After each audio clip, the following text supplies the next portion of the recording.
Let's have a chat.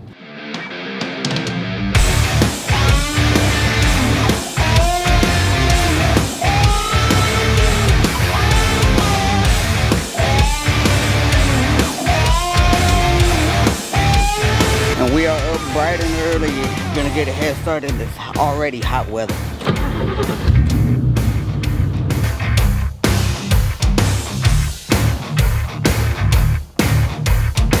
This has become a rare sight.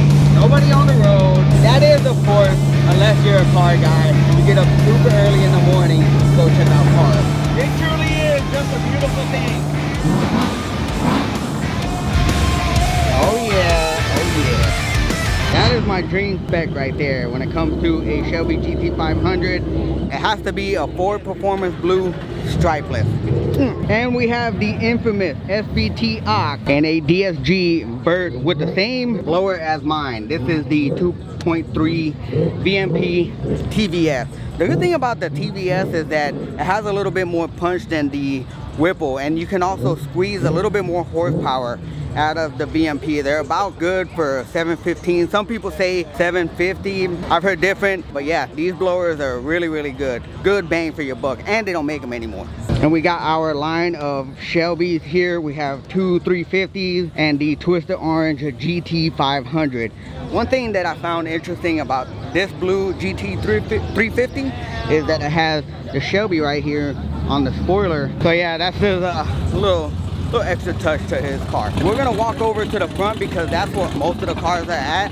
But check this out, we have all the Dodges here lined up beautifully. Hellcat, you can't beat that factory Hellcat supercharged line. I don't care what no one says. This is dope right here. We have two Camaros, both in the same spec.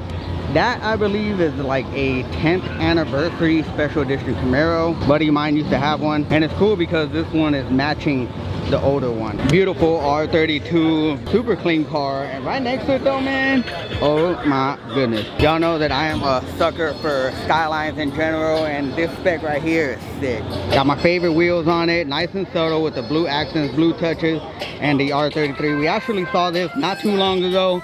This thing sounds sick. Ooh. This is absolutely wild. Dukes of Hazzard Charger over here, and man, this thing is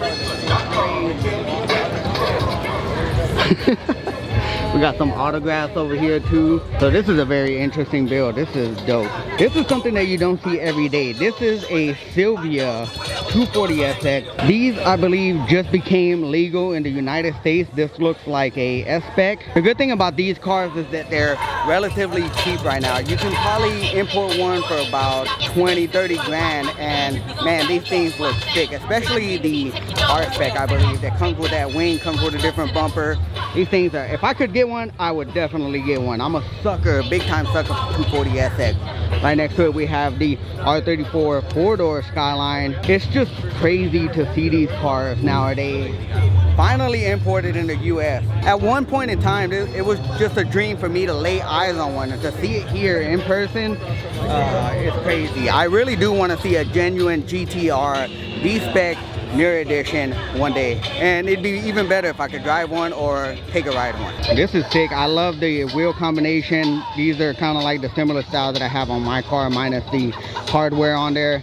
Pretty dope. I like the color. I love the 4i Fox bodies. This is really nice. The Mustang line is absolutely crazy today. Look at that. It just stretches all the way down to here. All sorts of Fox bodies. So the Mustang community is strong today. We have these that I said collection, of course. These cars all on airbags. I kind of struggled in saying that, but you get what I'm saying. And we have a Lamborghini Performante. I don't know if it's a Performante or not, okay? I know that it has the wing. Crazy wrap, changing color. It's crazy to see the amount of Tesla Cybertrucks that are being wrapped, and people are getting really creative with these things.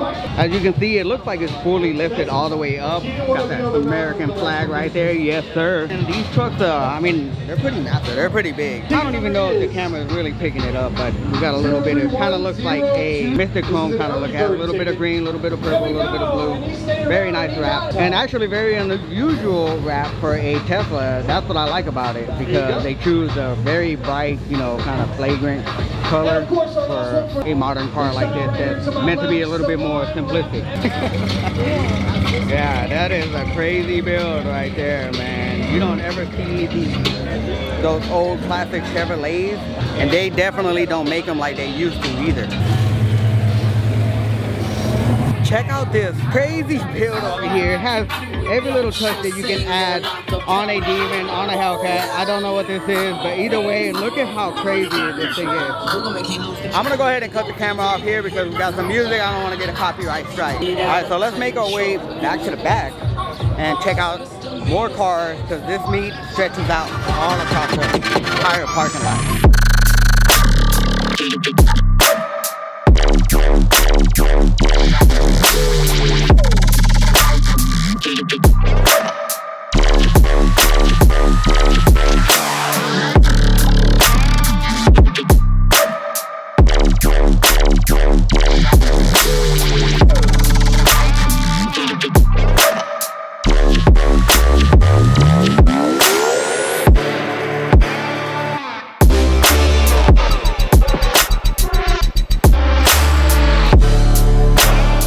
Beautiful classic Corvette. Look at how clean the interior is. That classic front end, that pointy nose that reminds me of like almost like a hammerhead shark.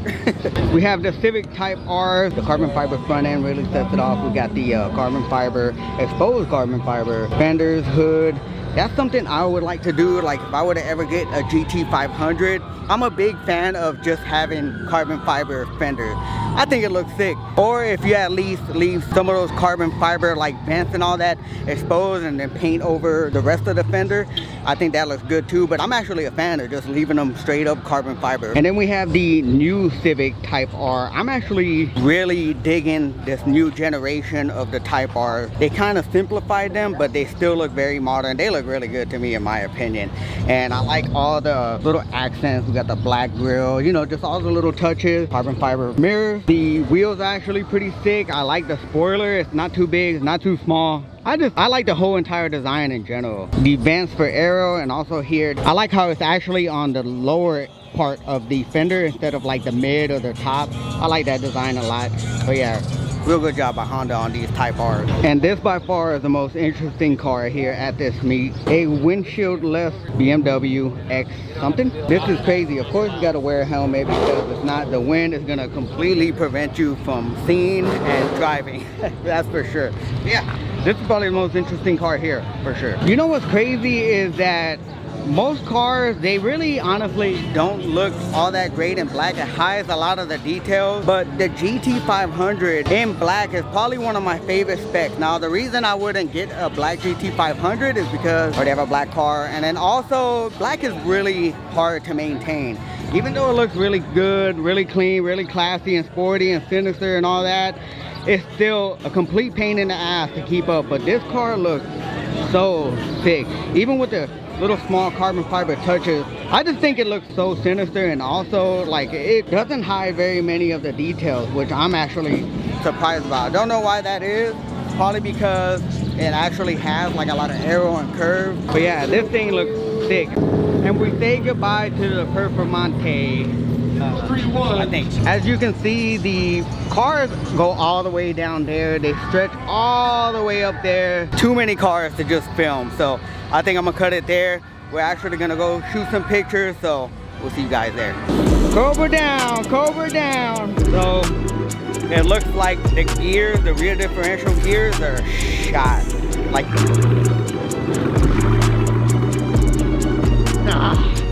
terrible.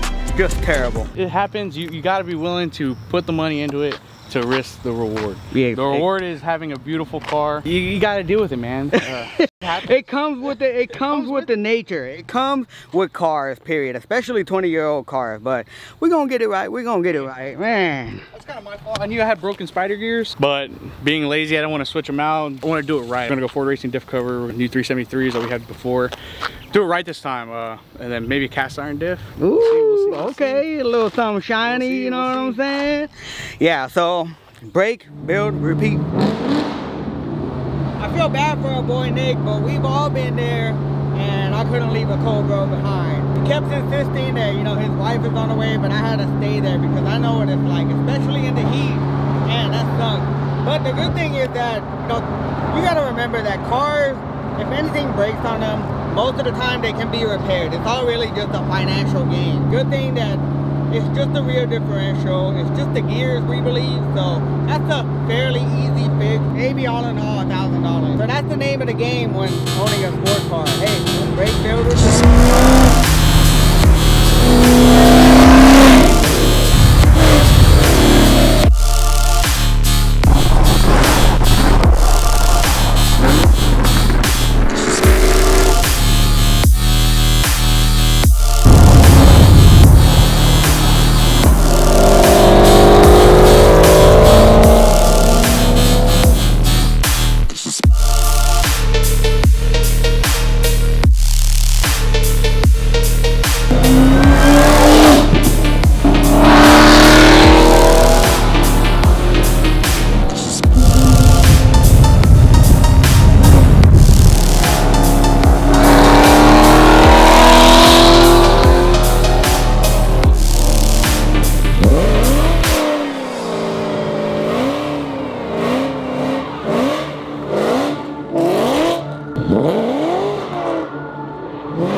Check this out, a Camaro ZL1 in this beautiful blue.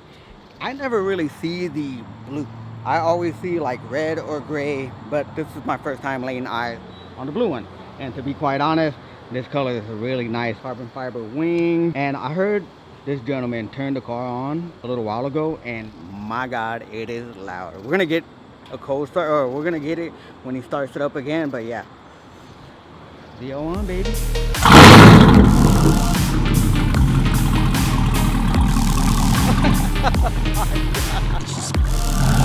Woo, this thing sounds nasty, bro.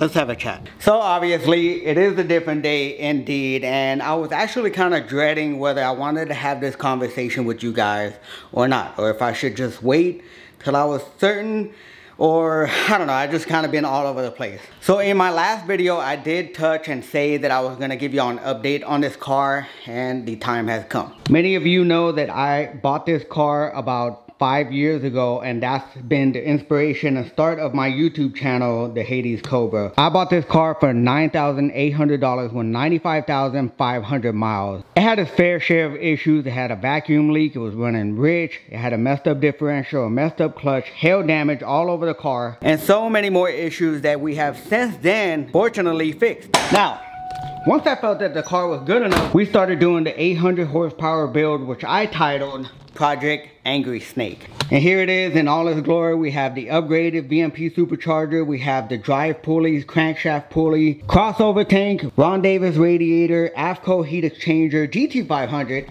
heat exchanger, VMP intake, VMP throttle body with the VMP elbow, the Cobra Engineering thermostat relocation kit, 4 fuel rails paired with ID injector 1300s, and the Lethal Performance budget fuel kit, along with the headers, the MagnaFlow exhaust, Y-block, all the good stuff. Now when it came down to tuning this car, this was an absolute nightmare where things really turned south. At first we were doing our own data logging, doing like an email tune, and that just wasn't working out. The car was running super rich, and yeah, we just couldn't dial it in.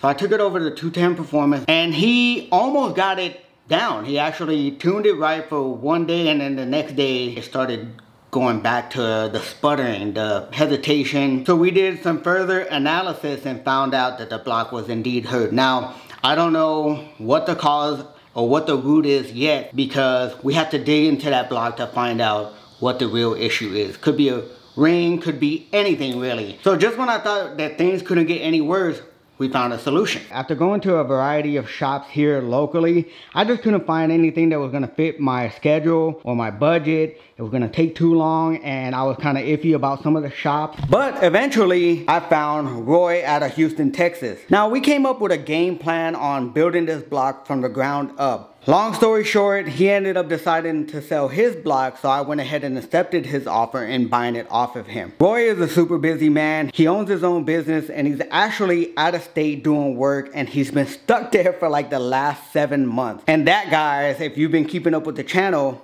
is the problem. So since Roy is stuck taking care of his priority, which I don't blame him at all, and this is not by any means bashing, I don't really trust anyone else here with my car. And I really don't want to buy a used block because a number of things can go wrong in my head, and I just need solid paperwork. I need a trustworthy person that I know, and it just hasn't worked out that way. So unfortunately, I have lost motivation, I have lost interest, and to be quite honest, I kind of want to move on. So that's where we are currently today, and I have made the decision to go back to stock. So with that being said, everything on here will be for sale local to San Antonio or surrounding areas only. So yeah, guys, there you have it. To be quite honest, I am not happy about it. I actually feel like I let myself down, I let you guys down, and I know that a lot of anticipation, a lot of excitement was built up to get this car done, to take it out to the Texas Mile. But unfortunately, when things don't work out back to back to back to back, you start to open your eyes and kind of see it more as maybe it's a sign. And I'm so over it. So I really need to move on. The fate of this actual car, I don't know yet. And I don't want to promise anything, so we'll just play it by ear. This car honestly means a lot to me. I have a lot of sentimental value with this car. I have a special connection because it has taught me everything. It has pushed my limits. It has pushed my creativity. It's what started the channel, and I would really like to keep this car forever. But like I said, I don't know what entails in the future, but either way, be motivated, stay driven.